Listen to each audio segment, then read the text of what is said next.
Il est là devant ma face, celui qui m'a guéri. Il a donné sa vie pour moi et il m'a sauvé. Voici l'homme, mon Rédempteur, qui m'a racheté. Son amour est incomparable.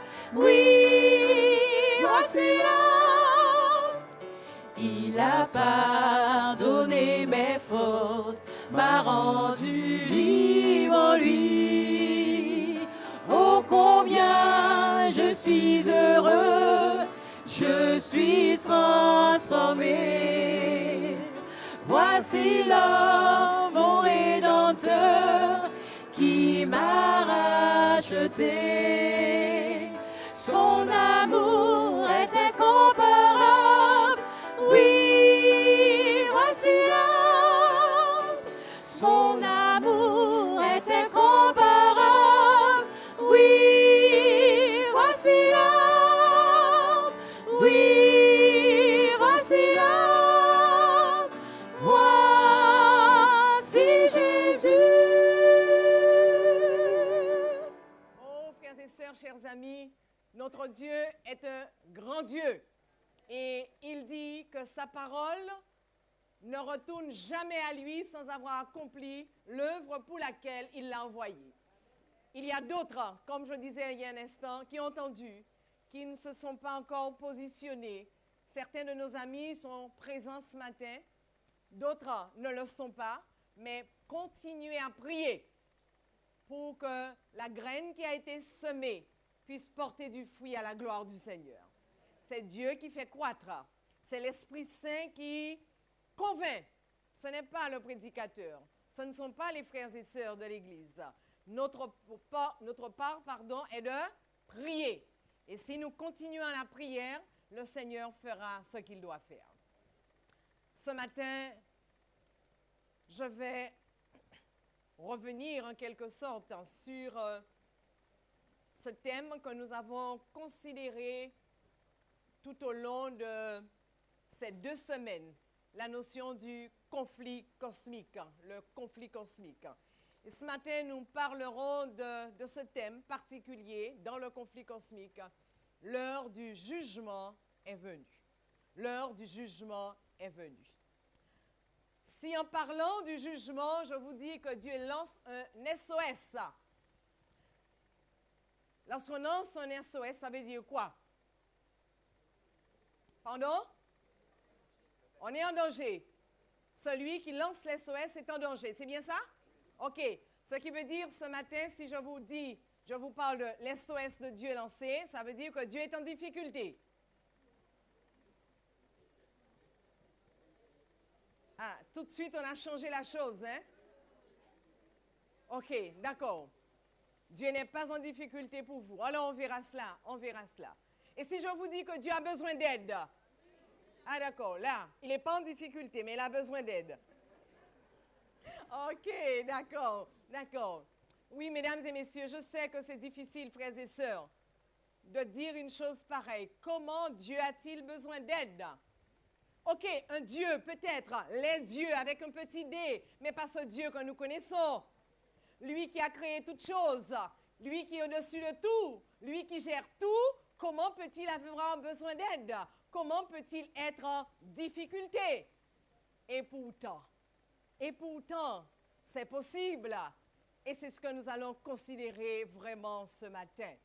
Oh, chers amis, ce Dieu merveilleux n'est pas en difficulté parce qu'il ne peut pas faire autrement, mais il est dans cette situation où il a besoin d'aide parce qu'il a choisi de faire de cette manière.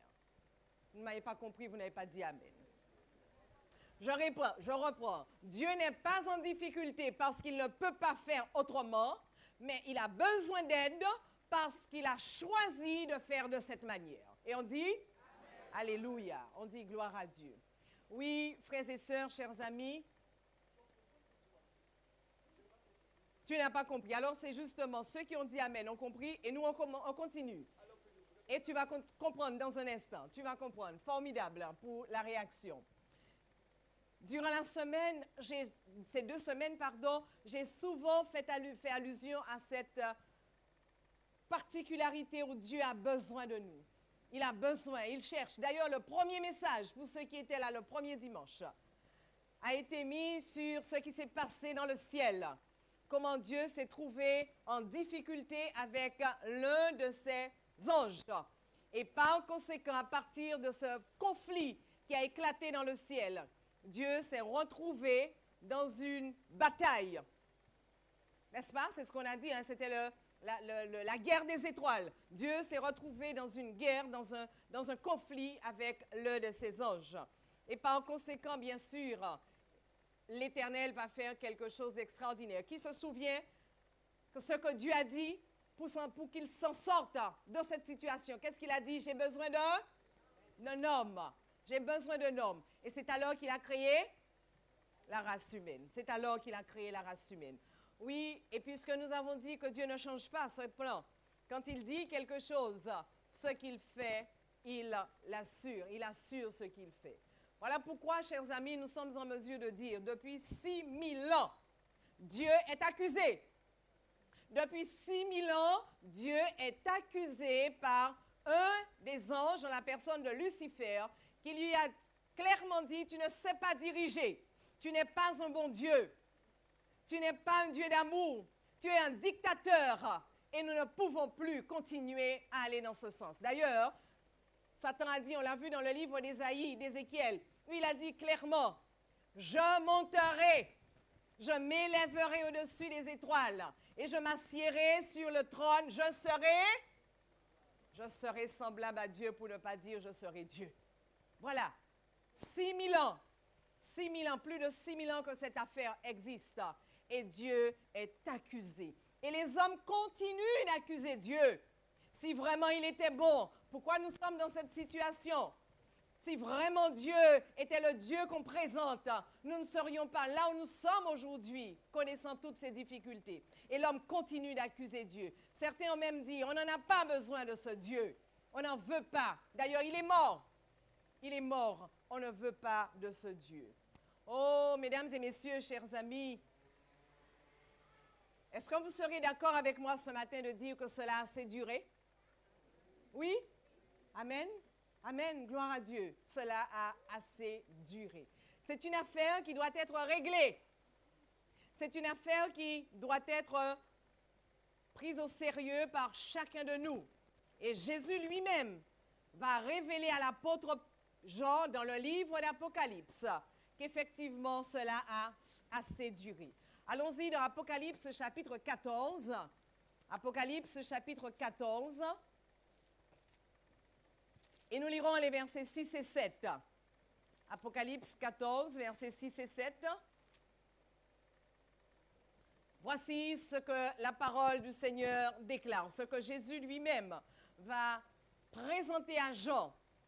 Apocalypse 14, 6 et 7. Jean dit, je vis un autre ange qui volait par le milieu du ciel, ayant un évangile éternel pour l'annoncer aux habitants de la terre, à toute nation, à toute tribu, à toute langue et à tout peuple. Il disait d'une voix forte quoi? Craignez Dieu et donnez-lui gloire, car l'heure de son jugement est venue. Et adorez celui qui a fait le ciel, la terre, la mer et les sources d'eau. Amen. Amen. Alléluia. Voici, mesdames et messieurs, la déclaration de Jésus lui-même, en disant oui, cette affaire a assez duré. Et il déclare dans ce livre, l'heure du jugement de Dieu est venue. Par conséquent, je dirais ce matin que nous sommes dans l'heure du jugement de Dieu. Oui ou non? OK. Nous sommes dans le temps du jugement de Dieu. Mais que signifie cette phrase? Le jugement de Dieu. Alors, le jugement de Dieu, c'est quoi pour vous? C'est quoi le jugement de Dieu? Alors, c'est vrai que hier soir, nous avons parlé de toute œuvre qui sera emmenée en jugement. Et nous avons compris que Dieu va considérer tout ce que nous avons fait, soit bien, soit mal. Et c'est pourquoi les livres existent. Alors, cela nous rassure de nous dire, OK, le temps du jugement de Dieu est là, ce qui veut dire que Dieu va juger les hommes. Oui, il va prendre en considération ce que les hommes ont fait. Mais il y a certainement autre chose à comprendre dans cette déclaration, le jugement de Dieu. Alors, pour nous permettre de bien comprendre, j'aime bien aller dans le grec ou dans l'hébreu pour comprendre les choses. Et le mot qui est traduit par son jugement, le temps de son jugement est venu, eh bien, en grec, ce mot se dit autos, son, autos. Et la signification de autos, c'est de lui, de lui-même. Alors, en d'autres termes, si on prend cela, on dira que le temps du jugement de Dieu lui-même est venu. Le temps du jugement de Dieu lui-même est arrivé. Et cela voudrait dire, alors, c'est le moment où Dieu est jugé. Je vous choque ce matin, peut-être. Non? OK, super. C'est le temps où Dieu est jugé. Waouh! J'ai parlé de ce Dieu créateur. J'ai parlé de ce Dieu qui a fait toutes choses. Il est jugé. Pourquoi? Pourquoi est-il jugé? Mesdames et messieurs, toutes les fois où il y a accusation, un jugement doit être prononcé, oui ou non? C'est ça notre monde aujourd'hui. S'il y a accusation et que surtout l'accusé dit qu'il a été accusé à tort, la justice doit s'en mêler. Et là, un jugement doit être instruit, doit être considéré, doit être mis en place jusqu'à ce qu'un verdict soit prononcé pour que l'affaire soit définitivement close, mise de côté. Ainsi, il y va de même pour notre Dieu. S'il a été accusé par l'un des siens, s'il est encore accusé, il continue d'être accusé, il faut que ça cesse. Et cela ne peut cesser que parce qu'il y aura un jugement. En d'autres termes, oui, Dieu, l'accusé, est mis en jugement. Dieu est aujourd'hui mis au banc des accusés. Il a été accusé, mais aujourd'hui, Jésus dit, le temps du jugement est arrivé. Par conséquent, le temps du tribunal est là. Le temps où Dieu est assis au banc des accusés, c'est maintenant. Oui, l'affaire a lieu, l'affaire de Dieu. Et je dirais même, j'ai envie de dire, l'affaire Dieu contre Satan. L'affaire Dieu-Satan est actuellement en déroulement, est actuellement en train d'être considérée. Oui, chers amis, même si cela pourrait nous déranger, nous choquer, mais c'est certainement la réalité. Alors, revenons à ce texte d'Apocalypse. Et là, maintenant, nous comprenons mieux ce qui est écrit, où il est dit que l'heure du jugement de Dieu lui-même est venue. Dans un premier temps, l'Éternel Dieu nous révèle en quelque sorte qu'il est jugé, certes, mais c'est par choix, je disais. Pas parce qu'il ne pouvait pas détruire l'adversaire, pas parce qu'il ne pouvait pas d'un instant arrêter cette accusation, mais parce qu'il a choisi de le faire pour nous révéler, pour révéler à l'homme, pour révéler à l'univers entier, pour révéler à tous les anges sa sagesse infiniment variée, pour révéler son amour surdimensionné. Il n'y avait pas d'autre moyen de le faire que de se laisser accuser pendant tant de temps. Je parle de Dieu, mesdames et messieurs. Je parle de ce Dieu. Et c'est durant tout ce parcours, eh bien, il va nous révéler véritablement qui il est. Alors, certains d'entre vous pourraient dire ce matin, mais pasteur, c'est une affaire réglée à la croix du Calvaire. Jésus a déjà réglé ce problème. il a déjà démontré clairement qu'il est le plus fort et que le diable a eu tort de l'accuser en tant que dictateur et tout le reste. Oui, certainement, il l'a démontré clairement à la croix du Calvaire. Mais,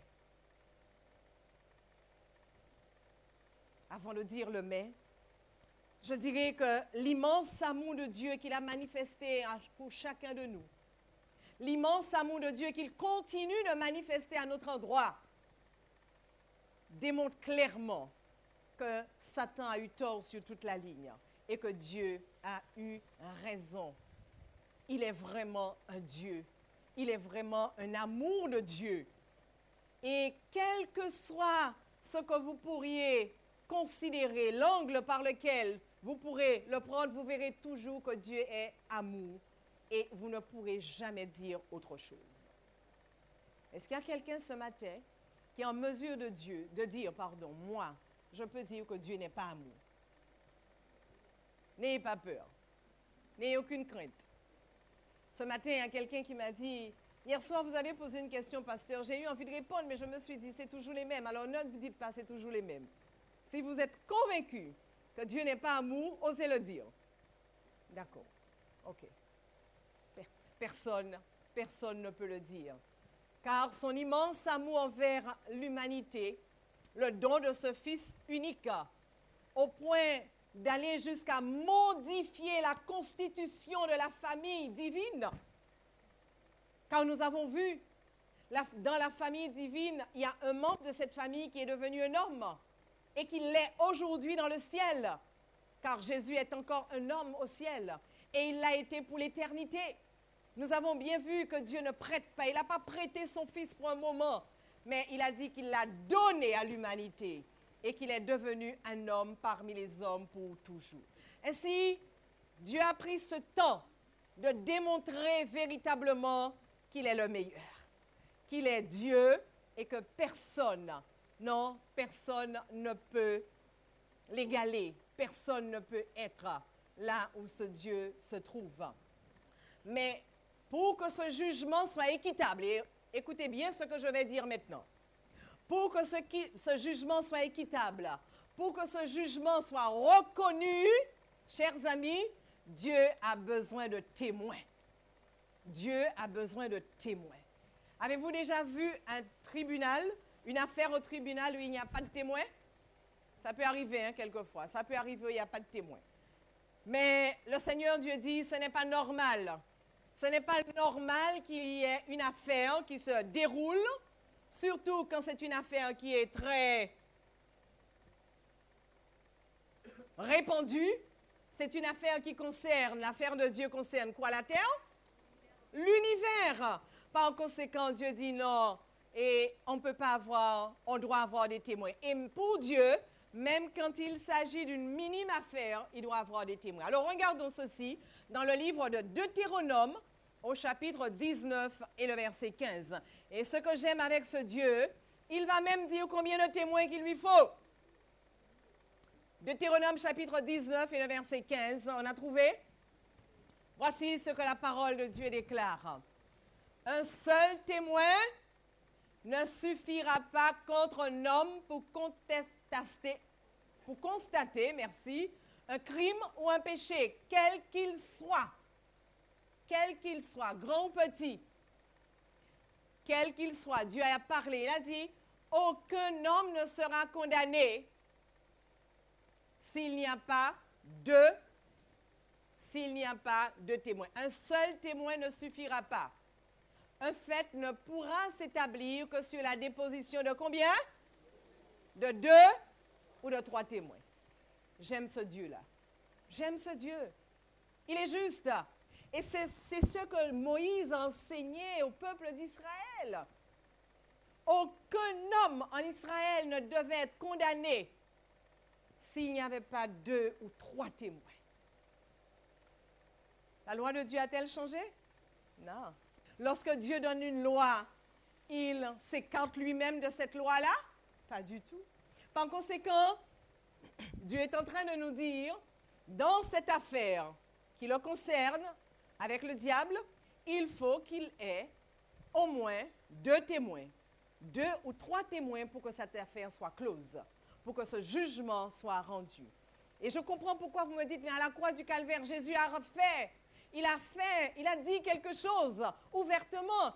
Il a enseigné que Dieu n'est pas ce que Satan prétendait et que Dieu est le grand.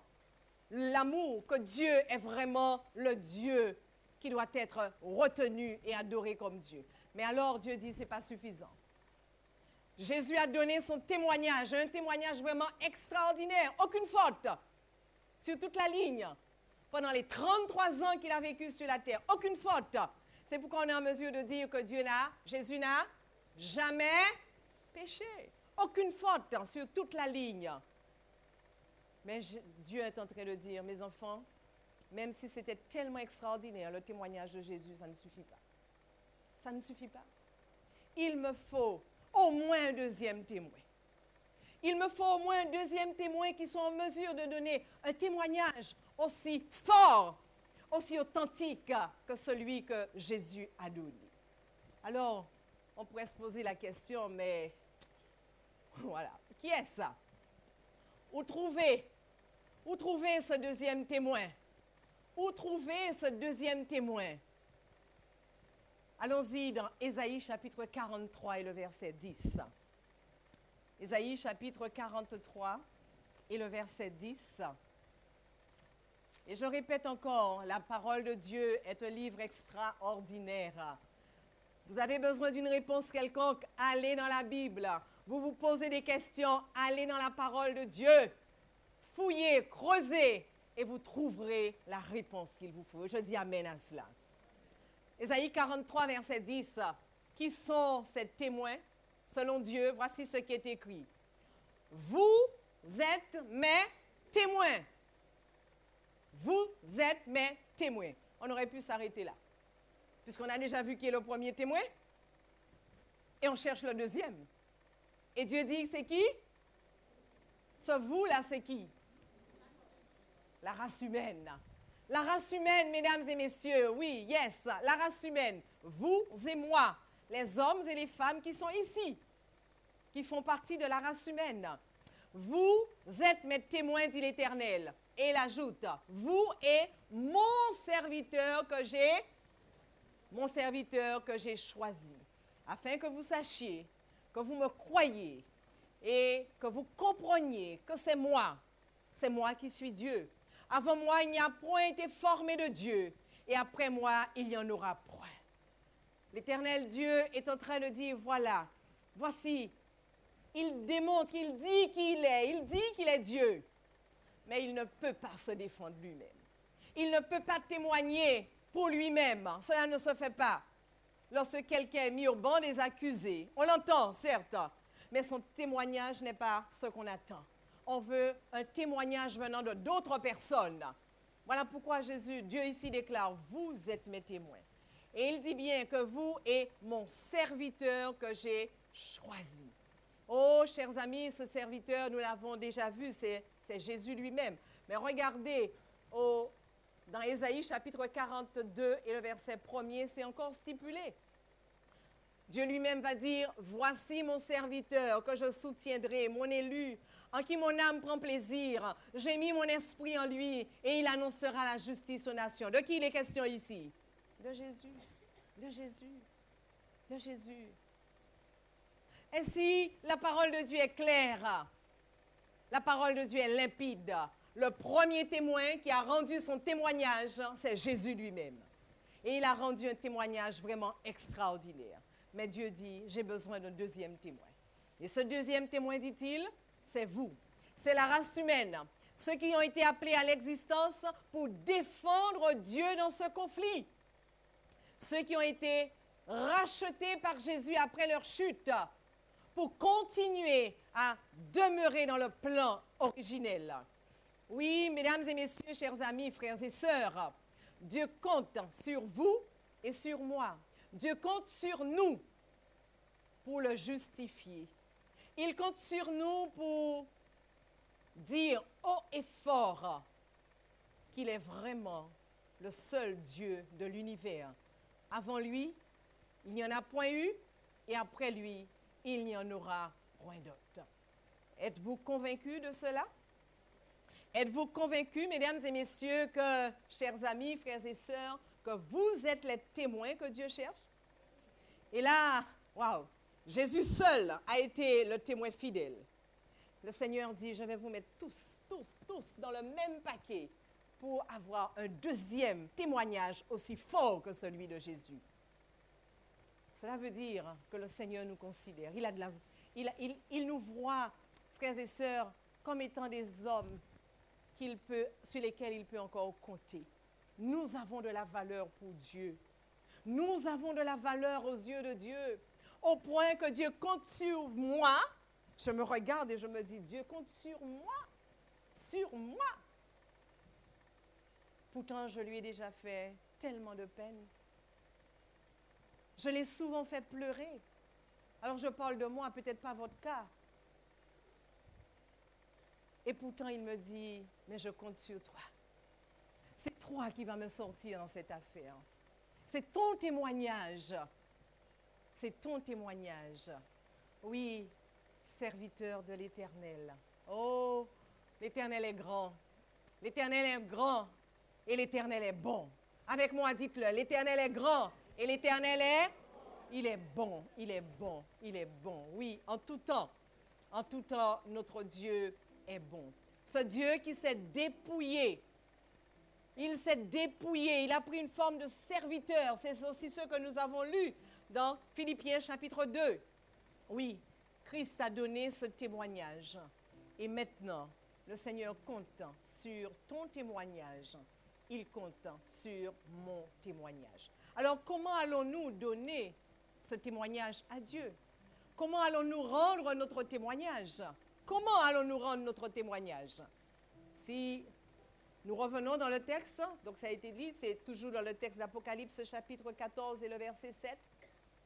Craignez Dieu et donnez-lui gloire, car l'heure de son jugement est venue. Et adorez celui qui a fait le ciel, la terre, la mer et les sources d'eau. Comment, frères et sœurs, allons-nous défendre Dieu? Comment allons-nous donner notre témoignage? En faisant quoi? En craignant Dieu, en lui donnant gloire et en l'adorant. Alors, c'est vrai que nous connaissons la définition de craindre. Craindre, c'est avoir peur. Oui, de manière générale, hein, quand on craint, on a peur. Mais est-ce que vous croyez que cette définition d'avoir peur peut aussi s'associer à donner gloire? Si on a peur, est-ce qu'on peut glorifier quelqu'un?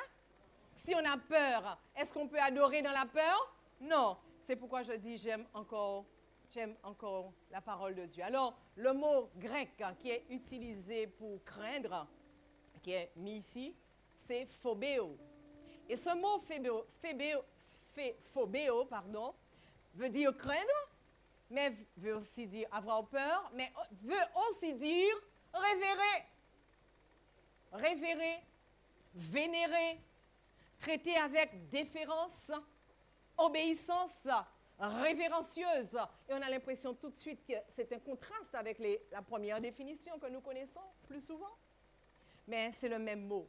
C'est le même mot. Et nous comprenons tout de suite que ce n'est pas craindre avoir peur qui va s'associer à donner gloire, mais plus révérer, vénérer, traiter avec déférence, élever, porter. C'est donc cette deuxième définition de phobéo qui devrait nous intéresser. Oui, le Seigneur déclare que c'est ainsi que nous pourrons le craindre et lui donner gloire. Didomi-doxa. Donner gloire, didomi-doxa. Et que veut dire didomi-doxa? Eh bien, donner gloire. Donner son opinion, donner son jugement, accorder de la splendeur,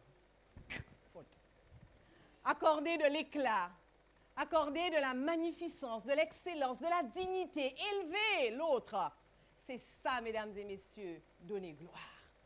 Oh, frères et sœurs, nous donnons gloire à Dieu. Nous donnons gloire à Dieu toutes les fois où nous l'élevons, Nous donnons gloire à Dieu toutes les fois où nous donnons notre jugement, c'est-à-dire nous disons oui, Dieu est Dieu et personne n'est semblable à lui. Alors toutes les fois où nous disons cela, nous élevons Dieu, nous lui donnons gloire. Hier soir, nous avons considéré ce texte dans Proverbe chapitre 27 et le verset 11, où Jésus a pris le soin de dire, mon fils, sois sage. Oh, tu ne sais pas toujours ce qu'il faut faire, mais sois sage. Et si tu es sage, c'est-à-dire si tu marches dans mes commandements, si tu fais ce que je te demande, alors, dit Dieu, je serai en mesure de répondre à celui qui m'outrage. Je serai en mesure de répondre à mon adversaire. Je serai en mesure de lui dire, toi, tu es une voix qui pense que je dois être condamné, mais voici, il y a mon serviteur et une multitude d'autres serviteurs qui témoignent contre ce que tu dis. N'est-ce pas formidable, mesdames et messieurs? Oh, je suis heureuse de participer à ce jugement. Je me rappelle, j'étais jeune. Je ne suis pas certaine, ça vous est déjà arrivé. J'avais reçu une convocation pour être au tribunal dans une affaire. Ça arrive de temps à autre. Hein? Un nom, on sort, sort au hasard, hein? On prend un nom et on convoque. Et moi, je disais, mais qu'est-ce que je vais faire là? Je ne connais rien. Qu'est-ce que je vais faire? Je suis allée par curiosité, bien sûr. Et j'ai découvert comment ça se passait. Mais tranquillement assis dans mon coin à observer. Mais aujourd'hui, je suis contente d'être impliquée dans ce jugement. Et je dis Amen, Alléluia. Je suis contente d'être là parce que je suis en train de donner mon témoignage. Et Dieu compte sur mon témoignage. Il me dit encore ce matin, ton témoignage me donne du poids. Ton témoignage me donne de la force. Ton témoignage va me permettre de peser lourd dans la balance. Imaginez une balance. Dieu dans un plateau et le diable dans l'autre plateau. Et tous nos témoignages vont donner du poids à Dieu. Et à mesure que Dieu prend du poids, il va descendre. Il va descendre. Et sur l'autre plateau se trouve l'adversaire. Il va monter parce qu'il est trop léger. Il est trop léger. Mesdames et messieurs, c'est ce que Dieu déclare maintenant que nous sommes en train de faire. Vous et moi, tous ceux qui donnons qui témoignons, qui disons qui est Dieu, qui faisons ce que Dieu nous demande, qui marchons dans les voies de l'Éternel. Alors, nous qui marchons dans les voies de Dieu, oui, le Seigneur déclare que nous lui donnons du poids. Je vais vous poser une question. Pensez-vous que Dieu et Satan sont deux concurrents de même valeur? D'accord? Merci beaucoup. Ils ne sont pas identiques. Ils n'ont pas la même valeur. Pas du tout. Pas du tout, chers amis. Mais c'est à nous de le démontrer. C'est à nous de montrer que Dieu n'est pas un concurrent qui est à la hauteur du diable. Lorsqu'il y a un match de football, je ne suis pas très football, hein? Mon mari regarde ça, alors j'entends de temps à autre. Mais je sais que lorsqu'il y a un match de football et que les deux équipes se valent, souvent il y a des prolongations, oui ou non? OK. Et quelquefois même, il faut qu'il y ait des pénaltys, des tirs au but. Et c'est souvent à ce moment qu'on va définir vraiment qui est le gagnant parce qu'ils se valent. J'ai envie de dire aujourd'hui que nous jouons encore les prolongations alors que nous venons de dire que Dieu et Satan ne se valent pas. Vous êtes d'accord avec moi? 6000 ans que ça dure. Plus de 6000 ans. Nous sommes en train de jouer les prolongations. Alors que Dieu n'est pas à la hauteur du diable. Et que le diable n'est pas à la hauteur de Dieu, mesdames et messieurs, chers frères et sœurs. Pourquoi sommes-nous en train de jouer encore les prolongations? Vous réalisez que ce n'est pas normal? Ce n'est pas normal. Cette affaire aurait déjà dû être terminée. C'est-à-dire que chacun de nous, tous ceux qui ont accepté Jésus, qui ont reconnu ce que Christ a fait pour eux, devraient déjà avoir donné à Dieu leur consentement dans une obéissance totale à Dieu, dans une appartenance totale au Seigneur, en rejetant ce qui appartient à l'adversaire pour qu'il n'ait plus à nous réclamer et que le Seigneur soit en mesure de lui dire, Satan, maintenant on va terminer avec cette affaire parce que je vais pouvoir te répondre. Je vais pouvoir te répondre. Mais malheureusement, très souvent, vous et moi, peuple de l'Éternel, nous continuons encore à jouer sur les deux tableaux. Nous continuons encore à être sur les deux chaises en même temps. Un coup, je veux être avec Dieu. Et l'autre coup, j'aime bien ce que l'adversaire me propose. Ben oui, ça me permet de m'en sortir un peu. J'apprécie un peu. Frères et sœurs, ce matin, le Seigneur t'invite une fois encore à t'engager avec lui pleinement. Ce matin, le Seigneur est en train de te dire, c'est le moment. Pour toi qui as déjà accepté Jésus dans ta vie, pour toi qui marches avec le Seigneur depuis déjà des années, le Seigneur te dit ce matin, tu as été créé, tu as été racheté pour aider Dieu, pour lui venir en aide, pour lui permettre de sortir de ce conflit, pour permettre à ce qu'il règle définitivement ce conflit et que le verdict soit prononcé Oléma pour notre Dieu, le Créateur de toutes choses. Vous comprenez alors, chers amis, frères et sœurs? Merci.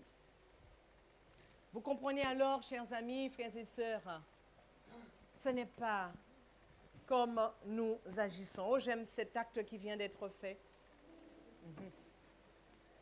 J'aime. J'étais dans le besoin. Et Titi, désolée de l'appeler comme ça, je l'ai toujours appelée comme ça. Titi est venu à mon secours. C'est exactement ce que le Seigneur nous demande. Il est en difficulté et il nous dit, j'ai besoin de ton aide. Viens à mon secours. Viens me prêter mes fautes. Viens, témoigne de ce que j'ai fait pour toi. Témoigne de ce que je t'ai racheté alors que tu méritais de connaître la mort éternelle. Si aujourd'hui tu vis parce que je t'ai aimé et parce que j'ai donné ma vie pour toi. Je t'ai aimé plus que moi-même, dit Jésus, au point que j'ai tout laissé et je suis descendu. Je suis devenu un homme parmi les hommes. J'ai vécu une vie de misère comme tous les hommes, encore pire, parce que je suis devenu un serviteur. Beaucoup d'entre nous ne sont pas des serviteurs, ils n'accepteront peut-être pas de l'être, mais Christ est descendu jusque-là. Alors le Seigneur dit, qu'est-ce que tu attends encore? Pourquoi es-tu en train de jouer encore sur les deux tableaux? Pourquoi es-tu en train de danser sur les deux danses qui ne s'harmonisent pas? Ce matin, frères et sœurs, le Seigneur voudrait te dire, aujourd'hui, range-toi définitivement de mon côté.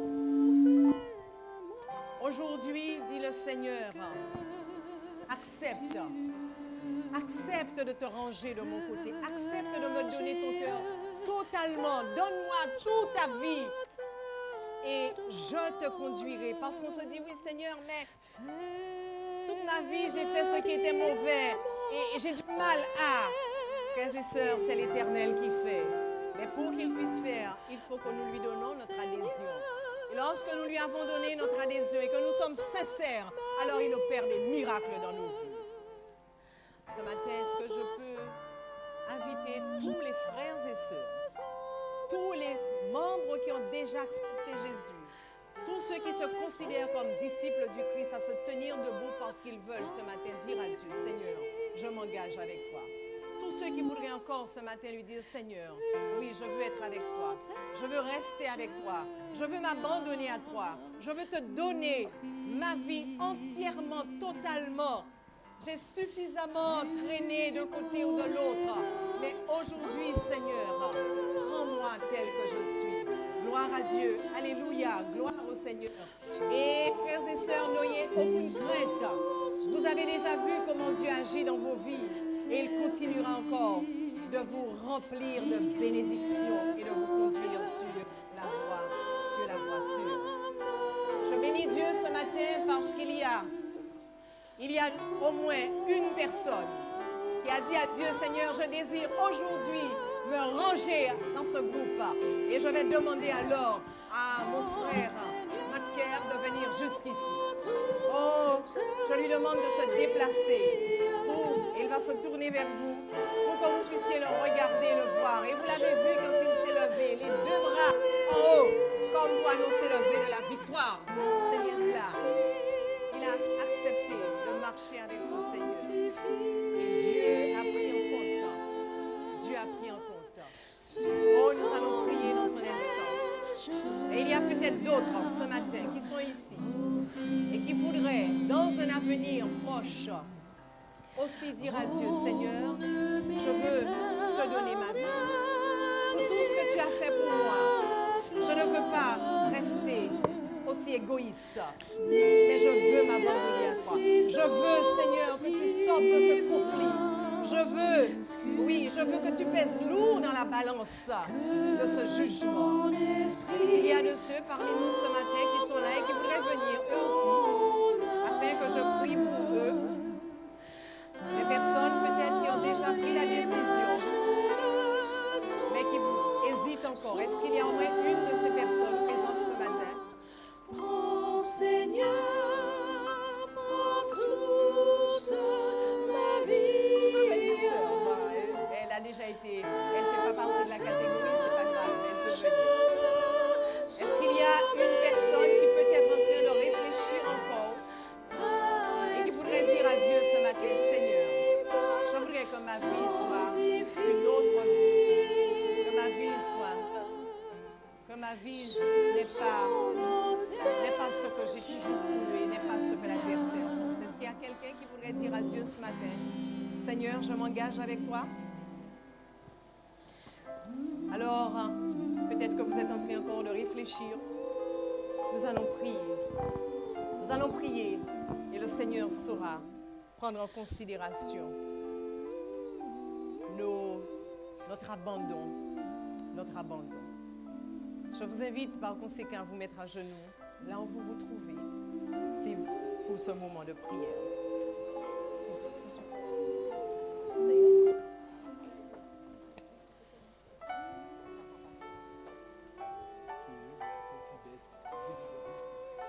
Éternel, notre Seigneur et notre Dieu, nos âmes te louent, te bénissent, t'adorent et t'exaltent. Et nous ne pourrons jamais, Seigneur, dire suffisamment combien tu es amour pour nous, combien tu nous as aimés. Et je peux croire ce matin, Seigneur, que nous avons certainement des larmes qui nous coulent aux yeux, parce que personne n'a su nous manifester un tel amour. Personne. Et ce matin, tu nous rappelles que nous sommes tes témoins, le deuxième témoin sur qui tu comptes, le deuxième témoin sur qui tu t'appuies. Tu attends notre témoignage afin que ce conflit se termine, que ce jugement se termine, que cette affaire soit mise définitivement, Seigneur, de côté, parce que tout l'univers aura compris que tu es Dieu pour l'éternité. Seigneur, merci pour ton Église qui a répondu en ce matin. Merci pour ton Église qui a dit, oui Seigneur, je m'engage avec toi. Je m'engage à donner ce témoignage authentique, aussi fort que celui de Jésus. Merci Seigneur pour ton serviteur, Matker, qui a répondu à cette invitation. Et merci pour la sœur Crane qui le soutient, pour lui dire que tu n'es pas seul, je suis à tes côtés. C'est un signal fort qui vient d'être donné aussi. Seigneur, bénis ce frère, alors qu'il commence, mon Dieu, son parcours avec toi. Seigneur, il sait que tu ne l'abandonneras jamais. Il sait que tu seras à ses côtés. Il sait, Seigneur, que tu seras toujours là pour lui. Et je prie aussi, mon Dieu, pour ceux et celles qui sont encore hésitants, pour ceux et celles qui se sont décidés, qui ont compris, mais qui ont du mal encore à se positionner clairement. Seigneur, tu nous fais comprendre qu'il n'y a que l'amour qui attire, hein? Alors je prie pour que ton amour soit déployé encore à plus grande échelle dans la vie de ces personnes, pour qu'elles réalisent que tu es vraiment Dieu et que tu mérites notre adoration. Seigneur, loué soit ton nom, exalté soit ton règne, magnifié soit ta personne en ce saint jour de sabbat. Et donne-nous de continuer à garder les yeux fixés sur toi, à continuer, Seigneur, à donner notre témoignage, que nous n'ayons aucune peur, parce que le Dieu qui a triomphé à la croix du Calvaire, en la personne de Jésus, est avec nous. Il nous accompagne et avec lui, nous serons victorieux. Avec lui, nous sommes déjà plus que vainqueurs et avec lui, nous triompherons. Seigneur, que ton nom soit béni, que ton nom soit exalté. Merci. Merci, mon Dieu, pour ce que tu as déjà fait, pour ce que tu es en train de faire et pour ce que tu feras dans le nom de Jésus, ton Fils, et pour ta gloire. Amen. Amen.